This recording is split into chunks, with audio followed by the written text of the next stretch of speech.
Ti, Senhor. Obrigada, Jesus. Como é bom louvar ao Senhor e como é bom estar na casa do Senhor, né? A palavra do Senhor nos diz que enquanto vivemos, o melhor lugar para estar é aqui, na presença do Senhor, em comunhão uns com os outros. Deus seja louvado por esse tempo tão precioso. Hoje nós vamos meditar na palavra do Senhor. E eu quero convidar você agora, você pode se assentar, e vocês que nos acompanham também, que tenham um momento agora de reflexão, um momento onde você consiga de fato ter um tempinho para prestar mais atenção, que você fique atento à palavra que o Senhor vai nos dirigir nesta manhã. Eu acredito que é uma palavra bem para nós mesmo, uma palavra para nossa igreja. Vocês não fazem ideia como é bom ver vocês aqui. Como é bom olhar nos olhos, como é bom a gente ver o rostinho de todos vocês que estão aqui. Louvado seja o nome do Senhor por isso. Logo, nós teremos também os nossos cultos no domingo à noite. Se Deus quiser, no mês de setembro, nós já começamos a ter os nossos cultos no domingo à noite também. Amém? Vamos falar um amém bem alto para todo mundo ouvir? Amém? Uhul, glória a Deus. Tem gente aqui hoje além... Não, sempre tem, mas hoje tem mais. Graças a Deus por isso. E eu quero convidar você a abrir a sua Bíblia em Neemias, no livro de Neemias, no capítulo 1. Nós vamos ler dos versos de número 1 ao verso de número 11. Neemias 1, de 1 a 11. Você também pode acompanhar a leitura que será projetada, se você quiser ler também aí onde você está nos acompanhando. Leia com bastante atenção a palavra do Senhor. No mês de Quisleu, no 20º ano, enquanto eu estava na cidade de Suzã, Anani, um dos meus irmãos, veio de Judá com alguns outros homens, e eu lhes perguntei acerca dos judeus que restaram, os sobreviventes do cativeiro, e também sobre Jerusalém. E eles me responderam: aqueles que sobreviveram ao cativeiro e estão lá na província passam por grande sofrimento e humilhação. O muro de Jerusalém foi derrubado e suas portas foram destruídas pelo fogo. Quando ouvi essas coisas, sentei-me e chorei. Passei dias lamentando-me, jejuando e orando ao Deus dos céus. Então eu disse: Senhor, Deus dos céus, Deus grande e temível, fiel à aliança e misericordioso com os que te amam e obedecem os teus mandamentos, que os teus ouvidos estejam atentos e os teus olhos estejam abertos para a oração que o teu servo está fazendo diante de ti, dia e noite, em favor de seus servos, o povo de Israel. Confesso os pecados que nós, os israelitas, temos cometido contra ti. Sim, eu e o meu povo temos pecado, agimos de forma corrupta e vergonhosa contra ti. Não temos obedecido os mandamentos, aos decretos e às leis que deste ao teu servo Moisés. Lembra-te agora do que disseste a Moisés, teu servo: se vocês forem infiéis, eu os espalharei entre as nações, mas se voltarem para mim, obedecerem aos meus mandamentos e os puserem em prática, mesmo que vocês estejam espalhados pelos lugares mais distantes, debaixo do céu, de lá eu os reunirei e os trarei para o lugar que escolhi para estabelecer o meu nome. Estes são os teus servos, o teu povo. Tu os resgataste com teu grande poder e com teu braço forte. Senhor, que os teus ouvidos estejam atentos à oração deste teu servo e à oração dos teus servos que têm prazer em temer o teu nome. faze com que hoje este teu servo seja bem-sucedido, concedendo-lhe a benevolência deste homem. Na época, eu era copeiro do rei. Vamos orar mais uma vez? Senhor, nós te agradecemos pela tua santa palavra que lemos e clamamos, ó Deus, ilumina nossa mente agora, que o teu Espírito Santo, ó Deus, seja realmente aquele que vai falar conosco, que vai derramar da graça sobre nós neste momento. Obrigada por este privilégio que temos, ó Deus. Te agradecemos em nome do Senhor Jesus. Amém e amém. Glória a Deus. Meus irmãos, eu gostaria apenas de falar um pouquinho aqui no contexto do livro de Neemias, mas antes, você já percebeu que ele está falando aqui de uma reforma, de uma reconstrução. O livro de Neemias vai nos falar sobre a reconstrução dos muros de Jerusalém. Mas eu quero que você comece pensando justamente numa reforma. Quem aqui já fez uma reforma? Não é muito fácil lidarmos com reformas, não é verdade? Quando a gente começa uma reforma, a gente percebe ali, porque você começa uma coisa, você vê que tem outra que precisa ser feita, você precisa fazer um planejamento. Quando você começa uma reforma, parece que as coisas ficam fora do lugar, não aparece um monte de sujeira, um monte de poeira, você tem que se ajustar para que a reforma realmente seja bem sucedida, não é assim? Às vezes, no meio de uma reforma, a gente começou uma reforma com um planejamento e, de repente, acontecem mudanças. Você fez um orçamento e aí o seu orçamento já não dá mais certo, você precisa planejar de novo. Reforma tem tudo isso, não tem?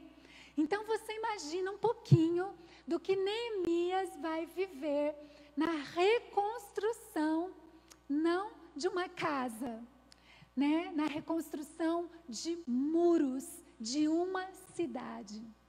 Veja só, esse é o contexto do livro de Neemias. E Neemias, ele na verdade é um livro pós-cativeiro. Só para nos lembrarmos aqui, a cidade de Jerusalém foi tomada pelos caldeus. E eles fizeram o quê? Levaram os judeus como para um cativeiro para a Babilônia. E lá na Babilônia, eles ficaram por 70 anos. Mas quando os caldeus levaram os judeus, eles deixaram em Jerusalém aqueles que eram mais humildes, aqueles que tinham menos condições. Então você imagina, né, como a cidade ficou destruída e ainda com pessoas que tinham, na verdade, poucos recursos. Neemias nasceu, na verdade, nesse período de cativeiro. Ele não nasceu em Jerusalém. E esse cativeiro, então, durou 70 anos. Logo depois, a Babilônia, então, vai cair e se levanta um outro império, Medo-Persa. E esse império vai dar a oportunidade, então, para os judeus retornarem para Jerusalém.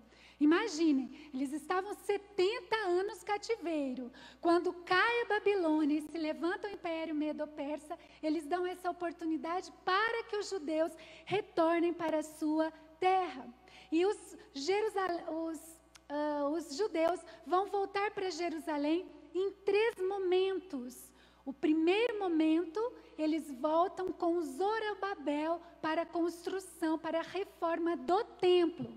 Num segundo momento, eles voltam um outro grupo com Esdras, onde a palavra de Deus vai ser novamente implantada ali no coração daquele povo.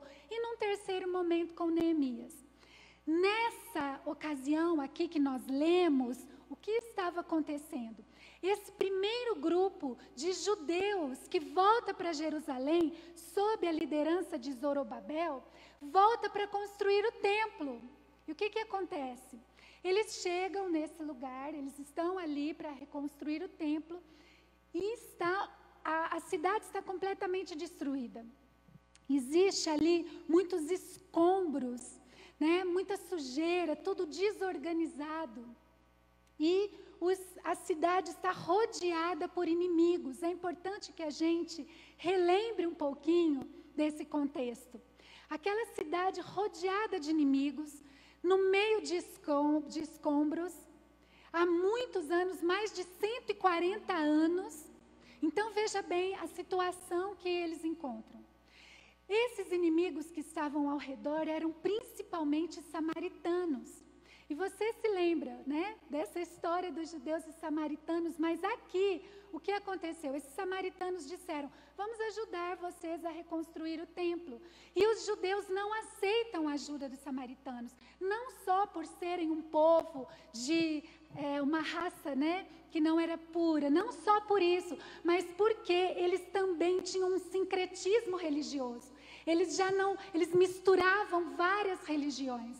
Então, esse povo diz, é assim. Então, eles mandam uma carta para o rei e dizem, olha só, esses judeus que estão voltando para a reconstrução, eles vão criar aqui, vão se organizar e vão se levantar contra o rei.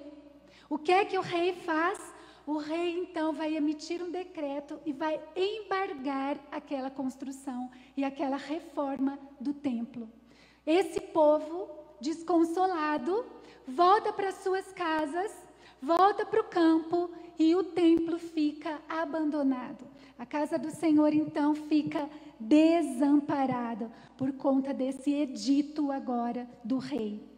Então Deus vai levantar o profeta Ageu, depois Deus vai levantar o profeta Zacarias. Ageu vai encorajar o povo na reconstrução do templo. E Zacarias vai encorajar o povo para que haja um despertamento espiritual. No meio de tudo isso, neste ínterim, Anani, que estava em Jerusalém, sai de Jerusalém e vai fazer uma visita para Neemias. E quando ele chega até Neemias, Neemias é o quê? Copeiro do rei, deste mesmo rei que fez um edito embargando a obra do templo. Neemias era copeiro desse rei, Artaxerxes. E aí, Neemias resolve fazer uma pergunta para Anani. E ele diz, como é que está o povo? E aí, então, a resposta que vem, nós lemos aqui, né? Anani diz, o povo está desolado. Né? Os muros estão derribados, existem escombros por todo lado, o povo tem sido humilhado, as portas foram queimadas. O que é que significa isso? Não havia mais justiça na cidade. Aonde os juízes julgavam, isso já não estava mais acontecendo. Aquele povo que precisava de ajuda, de amparo, já não tinham mais também. E a Bíblia diz que quando Neemias soube de toda essa realidade, de todo esse contexto, ele fez o quê? Ele sentou, ele orou, ele chorou, ele escutou tudo isso e com todas essas informações, Neemias recebe então um chamado. Neemias recebe aqui então um chamado para atender a uma necessidade. Deixa eu abrir aspas aqui e fazer uma colocação de Hernandes Dias Lopes. Ele diz o seguinte, que a vocação para uma pessoa acontece de duas maneiras. Uma delas é a vocação interior. E a outra é quando alguém vê uma necessidade e aquela necessidade precisa ser solucionada. Eu quero que você fique com isso no seu coração e na sua mente. Se você tem visto alguma necessidade, algo que precisa ser suprido, o Senhor está vocacionando você como um solucionador de problema para essa circunstância. Fecha aspas. Então, agora, diante de todo esse quadro que Neemias está agora, ficou sabendo de todas essas informações que ele recebeu, é sobre isso que eu quero falar nessa manhã. Esse vai ser o nosso foco, nosso objetivo. Pensar qual foi a atitude de Neemias. O que é que ele fez? Você sabe que o nome Neemias significa aquele que consola, né? E realmente ele se colocou como um consolador. Ele se colocou como alguém que fez uma pergunta e realmente teve uma atitude em direção à resposta que ele recebeu. Nós vemos aqui que Neemias, se nós continuarmos lendo, eu quero até fazer aqui um desafio para vocês, leiam o livro de Neemias. Neemias, você sabia que é o livro considerado o livro mais estratégico para a liderança? Os líderes, olha, vamos ler Neemias. Neemias é o livro mais estratégico e ele é usado não só na igreja, mas em empresas. Ele é usado em muitas outras, organizações, porque realmente nós vemos aqui princípios que fazem toda a diferença. Então, olha só, Neemias, depois de chorar, de orar, ele sentou, orou, chorou, jejuou e tomou algumas decisões.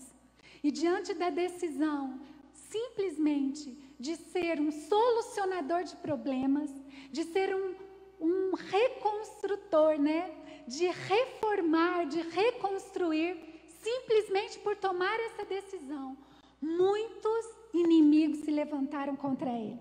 Ridicularizaram Neemias, ele foi ridicularizado, escarneceram dele, conspiraram contra ele. Veja só, pelo simples fato de decidir reconstruir os muros de Jerusalém e de investir a sua vida nisso. Isso te lembra algo? Será que te lembra algo? Quando o Senhor Jesus decidiu entregar a sua vida por nós, ele também foi escarnecido, ele também foi rejeitado pelo simples fato, ou pelo fato mais profundo que pode existir, de entregar a sua vida por amor. Nós vemos que não é tão simples assim, meus irmãos?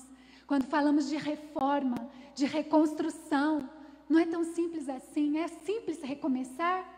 É simples você passar pelo meio de uma reforma? É simples, é gostoso quando você chega e já está tudo pronto.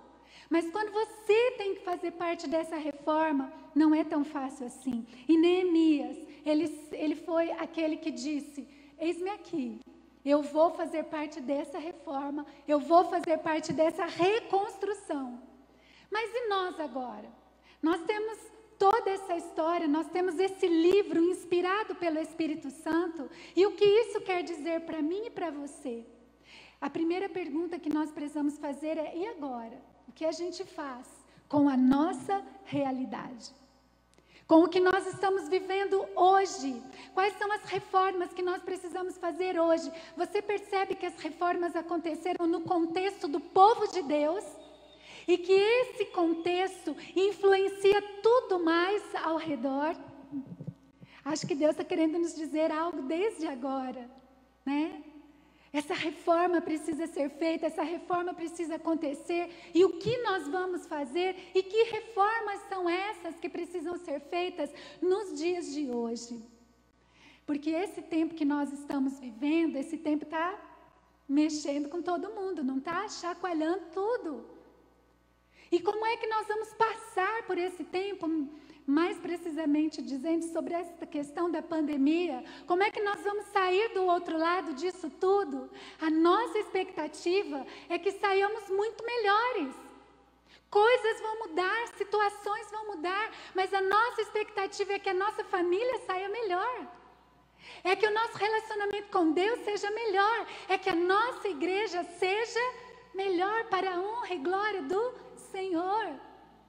Hoje, meus irmãos, nós precisamos dar ouvidos ao que o Senhor nos diz, olhar a realidade, mas nós precisamos também agir, nós precisamos ter atitude. Nós queremos sair depois dessa pandemia para uma vida nova, uma nova humanidade, para uma nova igreja, novas atitudes. Mas eu vou dizer, teremos novos enfrentamentos. Mas com novos enfrentamentos, nós também teremos um novo poder. Aí a gente pode dizer amém? Mesmo de máscara. Amém.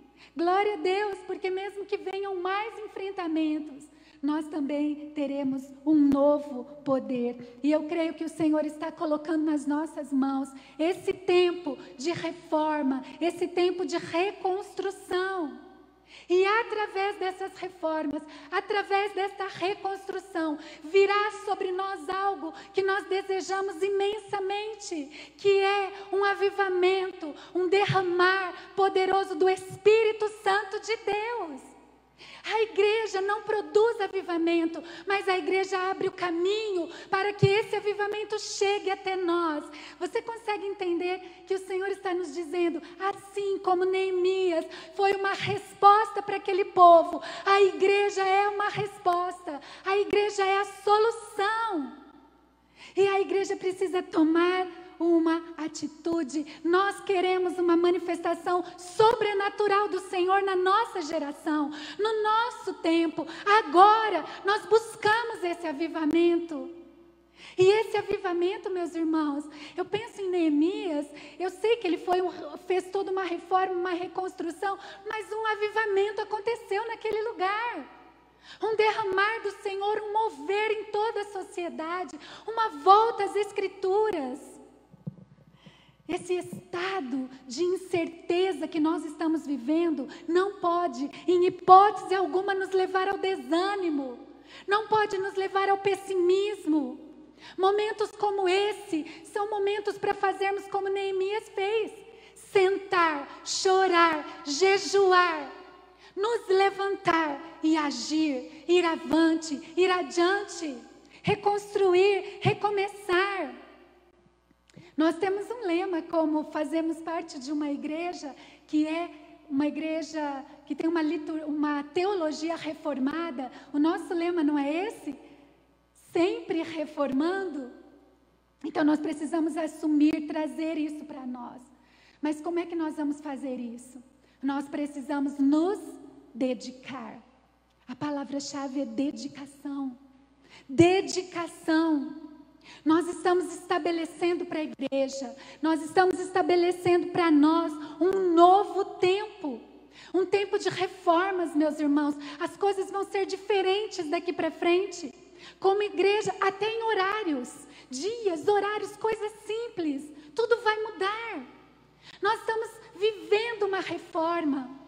E nós precisamos pensar, Senhor, em nome de Jesus, nesta renovação, neste reinventar. Nós precisamos estar pautados com um firme fundamento na palavra do Senhor.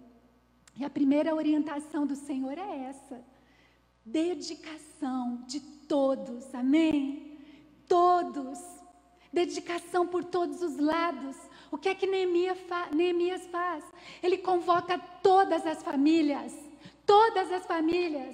homens, mulheres, jovens, adolescentes, crianças, todos juntos, amém? O Senhor está convocando a igreja, meus irmãos. É como se o Senhor dissesse: olha, apostos, igreja, é hora de reconstruir, é hora de reformar.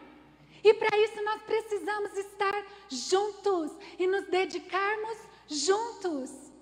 Eu gosto muito de uma frase de Henry Ford, né? Mas ele diz o seguinte: estar juntos é começar, manter juntos é progresso, trabalhar juntos é sucesso.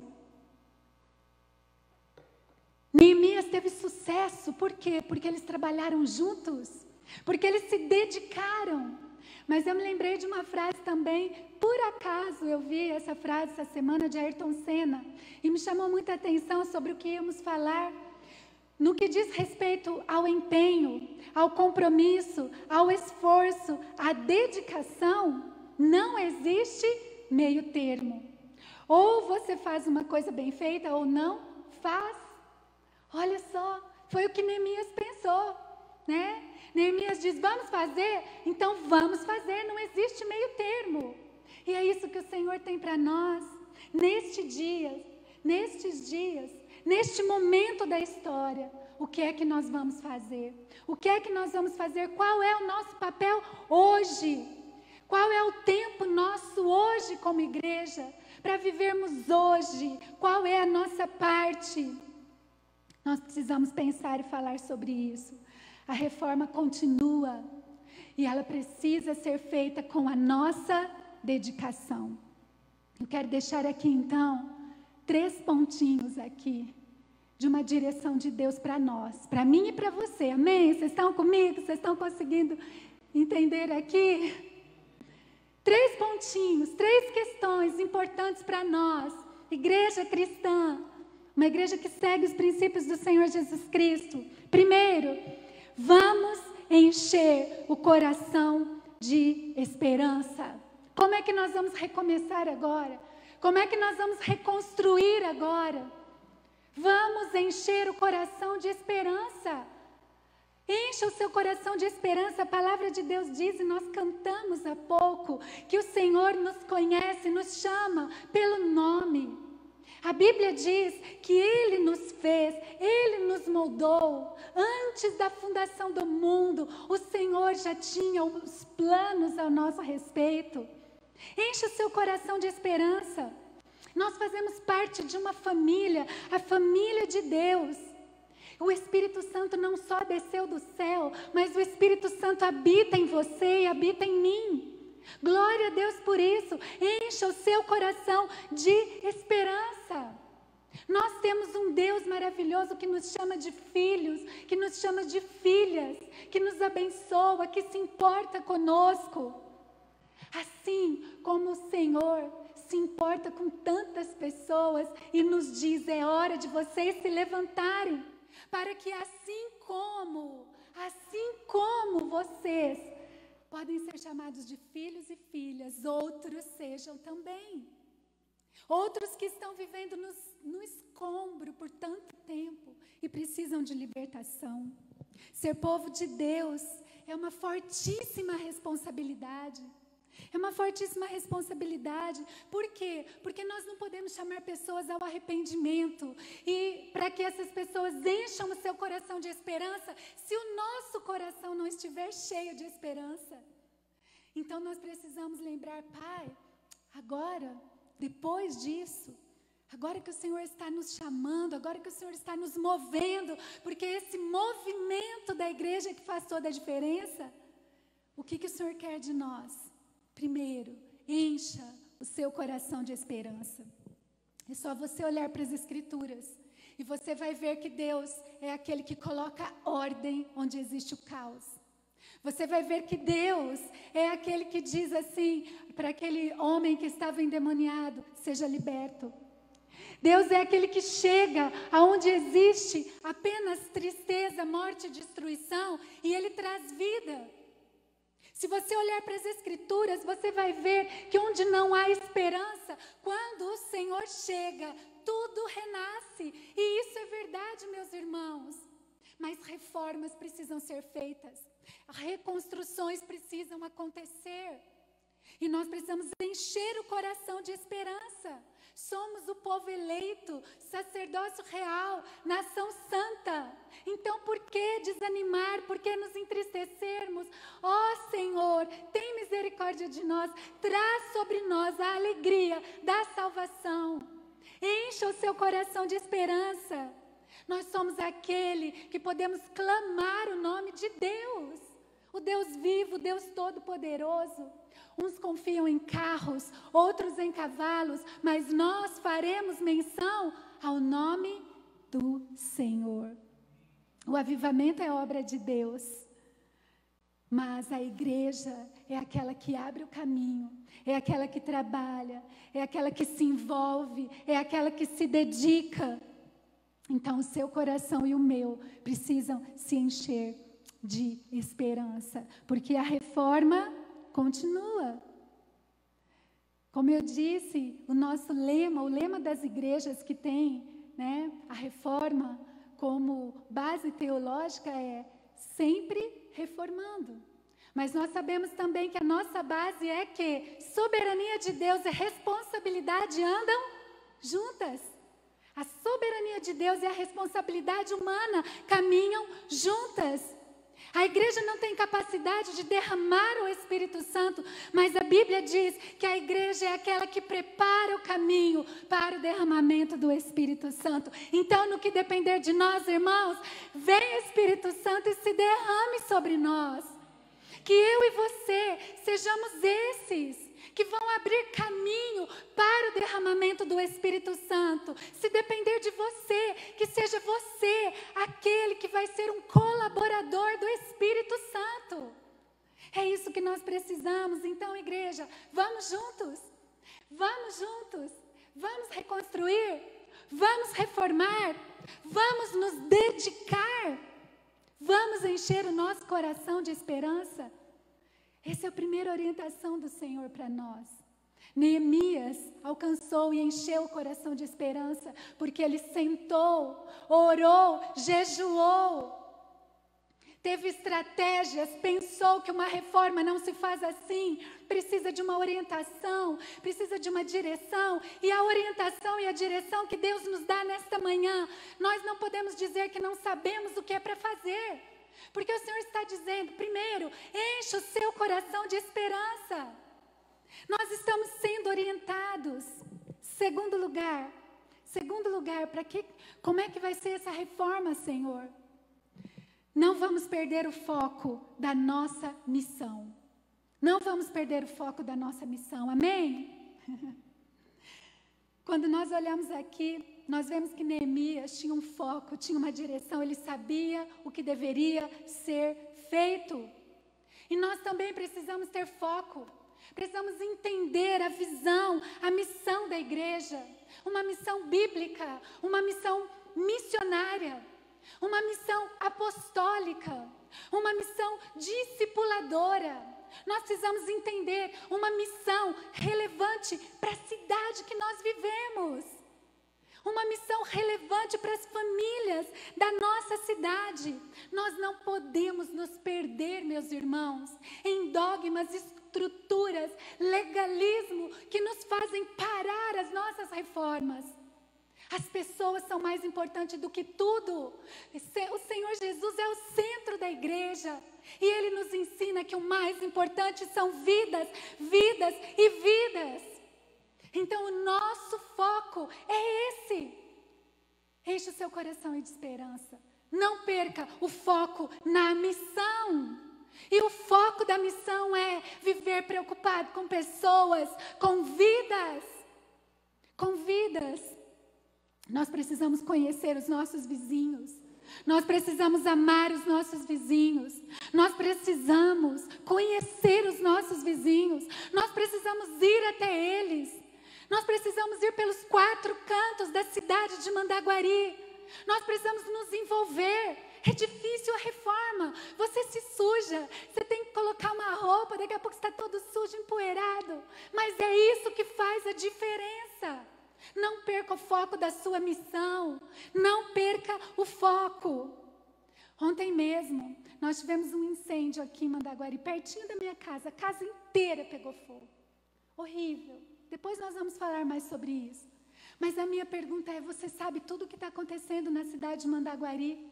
Você sabe? Nós precisamos nos envolver, nós precisamos conhecer. Nós precisamos ir nos 4 cantos dessa cidade, ser sal e luz. Sal e luz. E quando nós servimos as pessoas, é a única maneira que nós temos de servir a Jesus. Eu quero ler para vocês aqui um texto de um amigo, que na verdade eu adaptei esse texto. Diz assim: pior que a crise financeira é uma crise de pessimismo. Não se deixem jamais abater pelo pessimismo. O pessimismo é uma arma mortal contra vocês. A coisa não está boa? Não está boa. Poderia estar pior. E ela pode ficar pior para você, é claro. Basta se juntar aos pessimistas. Não se junte aos pessimistas. Não se assente com os pessimistas. Não ande com os pessimistas. Quando você estiver com o vírus do pessimismo, fale com aqueles que querem que tudo vá bem. Nós aqui, na igreja cristã, aqui nós transmitimos otimismo. E é claro que eu preciso que você faça a sua parte e transmita a visão mais e mais e mais e mais. Eu quero repetir essa frase, porque eu não faço nada sozinha como pastora, nem você, nem os presbíteros, ninguém, toda a liderança que está aqui, todos os irmãos e irmãs, vocês que estão nos ouvindo e fazem parte desta comunidade, você precisa viver isto aqui, abraçar essa visão e transmitir essa visão, porque senão nada acontece. Para aqui. Se um presbítero não passa, para ali. Se o membro não passa, para ali. Então veja o que Neemias faz. Neemias diz, estamos juntos, vamos juntos, então nós vamos transmitir essa visão. Gente, Neemias olhou, chegou naquela cidade e viu, meu Deus, mais de 100 anos, se eu não me engano 142 anos, vivendo debaixo de escombros. Você percebe que na igreja, muitas vezes tem gente vivendo debaixo de escombros? Pessoas que estão vivendo há anos debaixo de escombros. Sabe o que o Senhor está dizendo? Venha ser liberto em nome de Jesus.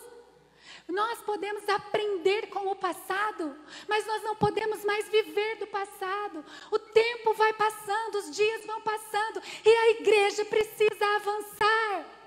Em nome de Jesus. Em nome de Jesus. Então, olha só, você precisa viver esse tempo, e esse tempo para nós como igreja é um tempo de otimismo, daqui para frente, ou já de um bom tempo para frente, a nossa mensagem é de otimismo, mas você precisa fazer a sua parte e transmitir a visão, mais e mais, transmitir a visão, só assim a nossa igreja cresce, você cresce, eu cresço, e nós crescemos juntos. 2020 não é o ano da pandemia, tira isso do seu coração, em nome de Jesus. É claro que nós não vamos apagar essa história, mas não traga esse peso sobre a sua vida. 2020 é o ano do agir de Deus sobre as nossas vidas, do poder de Deus nos dando força para passar as dificuldades, mostrando o caminho que nós devemos seguir, nos dando vitórias, orientações. Então, se você tem alguma boa ideia, junte-se a nós, porque nós queremos boas ideias. Nós precisamos de boas ideias.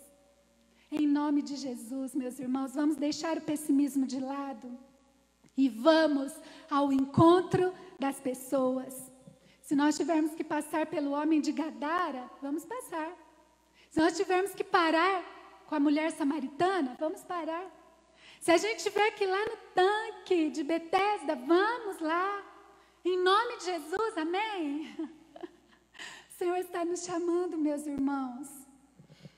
Quando o inimigo chegar, sabe o que a gente vai fazer? A gente vai fazer a mesma coisa que Neemias fez. Lá em Neemias 2:20. As pessoas, principalmente, pessoas se levantaram, pessimistas, terríveis, se levantaram contra Neemias. Sabe o que ele disse? Ele disse assim, isso não lhes diz respeito. Esse foi o primeiro posicionamento de Neemias. Isso não lhes diz respeito. Então, em nome de Jesus, que já fique isso bem claro, para todo o inimigo ouvir, a palavra do Senhor diz que nós devemos repreender o inimigo em nome do Senhor Jesus. E nós repreendemos o inimigo em nome do Senhor Jesus. E nós queremos dizer, isso não lhes diz respeito. Nós estamos aqui e não vamos perder o foco da nossa missão. Nós vamos reformar, nós vamos reconstruir. O nosso coração está cheio de esperança. Hoje nós estamos comemorando juntos o aniversário da nossa igreja. São 74 anos. Mas o Senhor está nos chamando para viver nesta geração. No nosso coração tem gratidão, tem aprendizado. Nós louvamos a Deus, mas o Senhor está nos chamando para viver agora. Então não vamos perder o foco da nossa missão. Em nome de Jesus, em nome de Jesus. Hudson Taylor tem uma frase que diz o seguinte: o trabalho só nos cansa se não nos dedicarmos a ele com alegria. Exatamente isso que Neemias disse para todos aqueles que estavam reconstruindo os muros. Depois que tudo passou, né? Depois que reconstruíram, a alegria do Senhor é a nossa força. Hudson Taylor foi missionário na China. Talvez você conheça, outros não. Ele foi um missionário na China, ele se converteu aos 17 anos e com 19 anos ele estava indo para a China. Demorou 5 meses para chegar lá. Quando ele chegou na China, ele aprendeu rapidamente a língua, e não só a língua, mas ele aprendeu também outros dialetos, e ele fez muitas viagens missionárias para o interior da China. O que é que aconteceu com ele? A Bíblia, quando a gente lê a Bíblia, a gente vê que o Senhor, quando nos chama para uma missão, Ele não nos chama apenas para um conhecimento. Ele nos chama para uma atitude. Deus nos chama para ter atitude. Quando Hudson Taylor foi chamado, ele também teve uma atitude. Ele respondeu a esse chamado. Ele viveu 51 anos na China. Veja só, sabe o que ele fez? Ele foi responsável pelo envio de mais de 800 missionários. Ele começou mais de 125 escolas. Todo o trabalho dele resultou na conversão de mais de 18 mil pessoas. Quando nós olhamos aqui, a gente fala, meu Deus, ele estabeleceu mais de 300 estações de trabalho, mais de 500 colaboradores locais. E eu fico pensando, o Senhor tem nos chamado para uma missão. Uma missão, nós temos uma missão. Nós não podemos perder o foco dela. Eu sei que a maioria de vocês aqui já ouviram falar... Obrigada, Mateus. Já ouviram falar sobre o irmão André. Irmão André, que é para a gente uma inspiração. Ele é muito conhecido por conta do livro Contrabandista de Deus. Irmão André, ele fez viagens para países da então chamada Cortinas de Ferro, onde o evangelho não podia entrar de forma nenhuma. Fundador da missão Portas Abertas. Gente, ele tem uma frase, eu quero que vocês, por favor, ouçam isso. Vamos gravar isso no nosso coração. Ele diz, a palavra de Deus transforma as pessoas. E as pessoas transformadas mudam as situações ao seu redor. Glória a Deus por isso. Olha que frase, meus irmãos. É isso que nós precisamos. Vamos encher o coração de esperança. Não vamos perder o foco da nossa missão. Numa reforma a gente não faz isso? Isso fica, isso vai. A esperança continua. Não vamos perder o foco em nome de Jesus. A nossa missão é para ir para os 4 cantos desta cidade e para onde Deus nos mandar.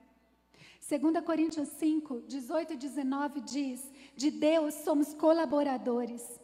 Tudo isso provém de Deus que nos reconciliou consigo mesmo por meio de Cristo e nos deu o ministério da reconciliação. Ou seja, que Deus em Cristo estava reconciliando consigo o mundo, não levando em conta os pecados dos homens, e nos confiou a mensagem da reconciliação. Amém, queridos? Guarde isso no seu coração. Mas tem mais um pontinho aqui. Como continuar reformando? Nós vamos promover a cultura do céu. Amém? Vocês podem dizer amém? Amém. Vamos promover a cultura do céu. Vamos começar em cada um de nós. Vamos começar dentro da nossa família. Vamos começar dentro do local de trabalho. Vamos começar e vamos fazer com que isso se espalhe por onde formos. Vamos promover a cultura do céu. Não é direita, não é esquerda, não é centro, mas o nosso compromisso é com a palavra de Deus. É em promover a cultura do céu na terra. Você se lembra da oração de Jesus? Pai nosso que estás no céu, santificado seja o teu nome, assim na terra. Meus irmãos, por favor, põe a mão na cabeça aí, vocês também. Senhor, tira da nossa mente que céu é só depois da nossa morte. Lá vai ser perfeito, mas aqui nós podemos trazer a cultura do céu agora. Em nome de Jesus, amém. A cultura do céu é para agora, meus irmãos. É para isso que nós somos reconciliados com Jesus. É para trazer aquilo que está lá no céu, para a terra, para agora. E o que é que eu preciso então para isso?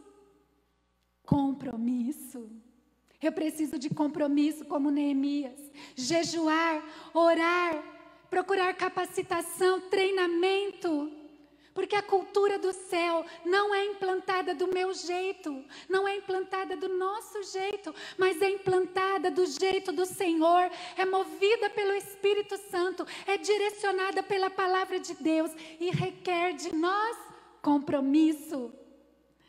Compromisso. Então nós não vamos pensar no céu só depois da nossa morte, nós vamos pensar que agora o Senhor justamente deixou a igreja aqui para isso.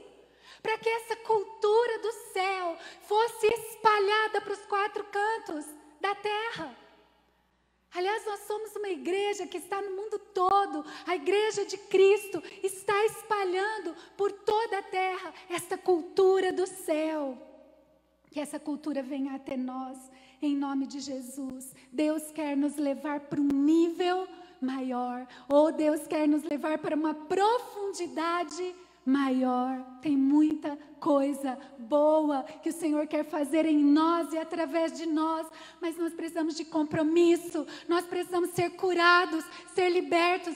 Dia desses eu conversei com uma pessoa que me disse: pastor, eu não assisto culto de manhã porque eu estou dormindo, nem para ligar o celular e deixar ali do lado ouvindo a mensagem. Gente, mais de 30 anos de conversão. E a gente precisa olhar para a gente, eu preciso olhar para mim, e a gente precisa pensar: Senhor, o que é que eu estou fazendo? Que eu não estou, na verdade, vivendo a cultura do céu na minha vida. Né? É fácil falar do outro, né? A gente tem que olhar para a gente. O que é que eu estou vivendo na minha vida que não é cultura do céu? É isso que a gente precisa fazer. Neemias levou essa cultura para aquele povo desanimado, povo abatido.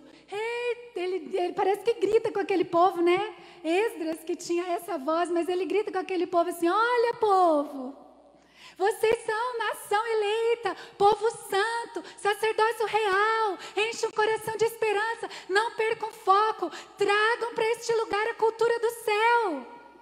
Eu imagino isso.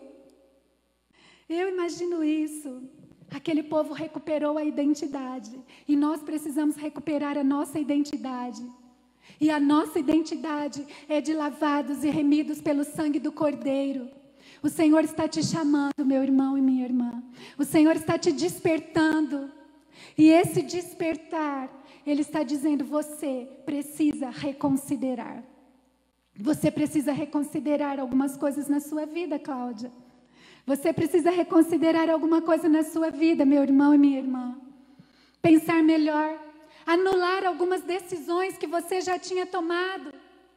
Sabe, Russell Shedd, uma vez, eu até li isso numa entrevista, numa circunstância que ele estava junto com alguns pastores.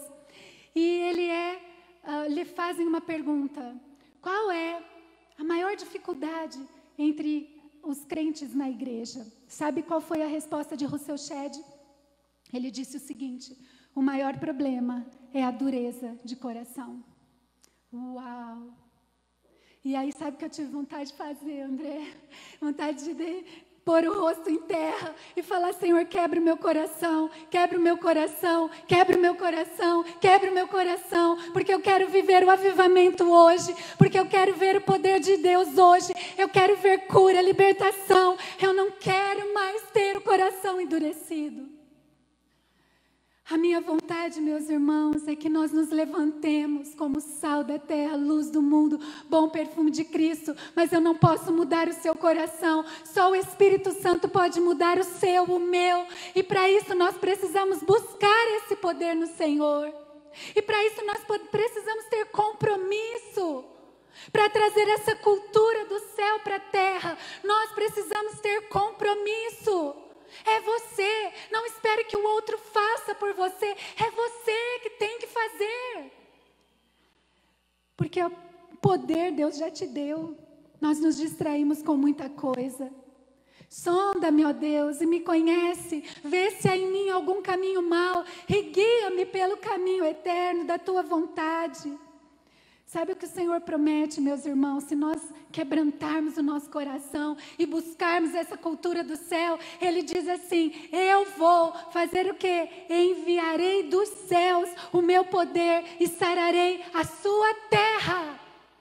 Então a resposta para a nossa nação está aqui, no Evangelho, na palavra, nas promessas do Senhor. Nós esperamos da direita, nós esperamos da esquerda, nós esperamos do centro. Não, nós confiamos no Senhor, nós esperamos dEle. E eu vou dizer para vocês, a igreja é a resposta para o mundo. O Senhor te capacitou, você é a resposta para este mundo que nós vivemos. Vamos nos tratar, meus irmãos. Às vezes as águas não fluem da nossa vida. Nós estamos ainda no meio de escombros, quando o Senhor nos tirou desses escombros.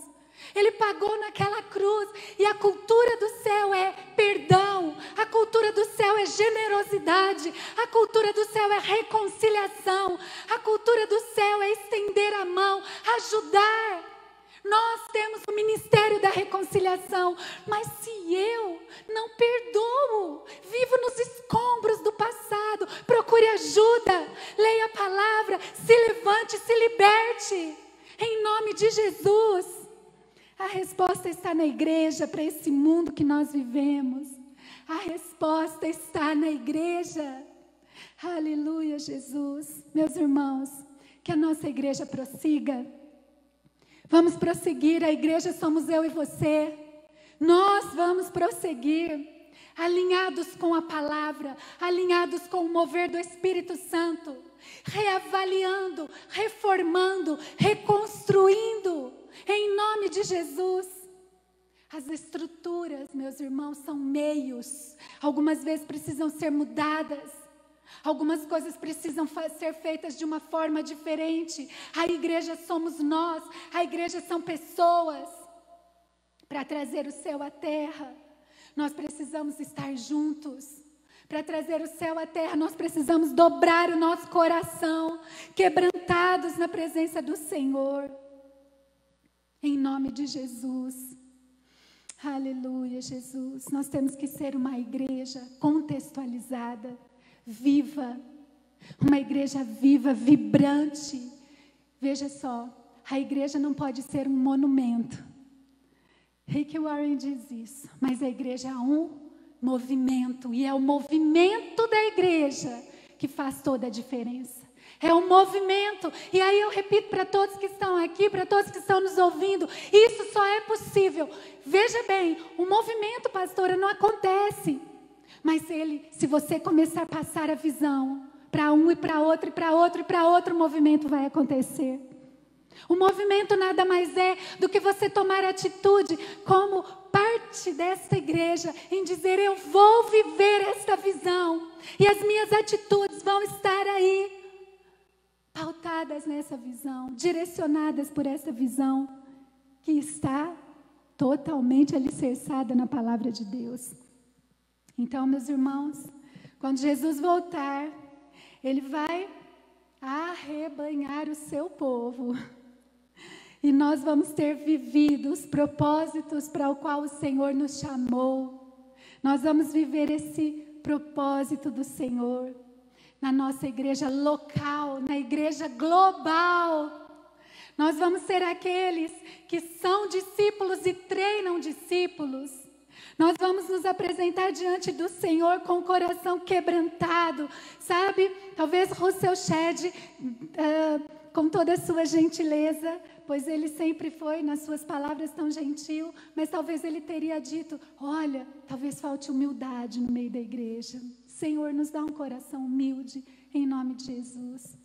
Só assim nós vamos promover a cultura do céu. Só assim, irmãos. Glórias sejam dadas ao Senhor.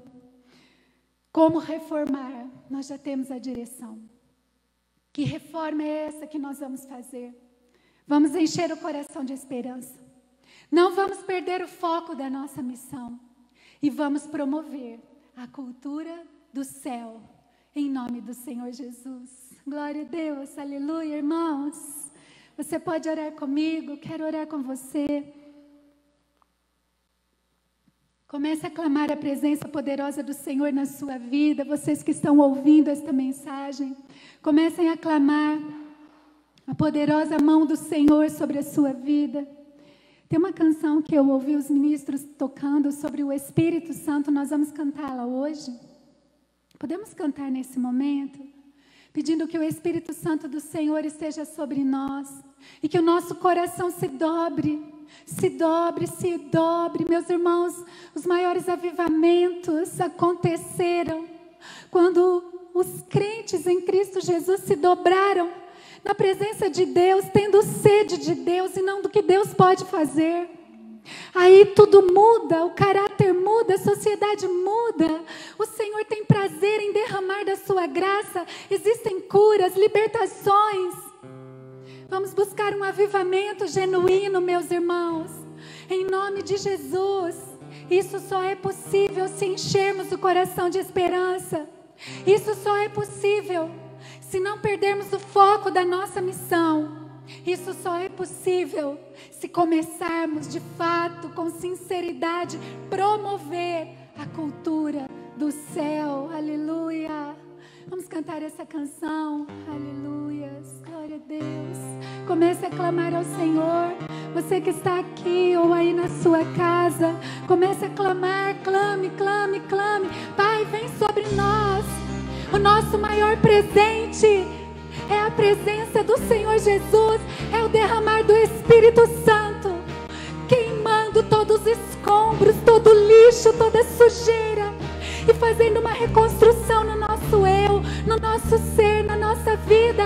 Aleluias, glórias a Ti, Senhor. Uns confiam em carros e outros em cavalos, mas nós faremos menção ao nome do Senhor. Aleluia.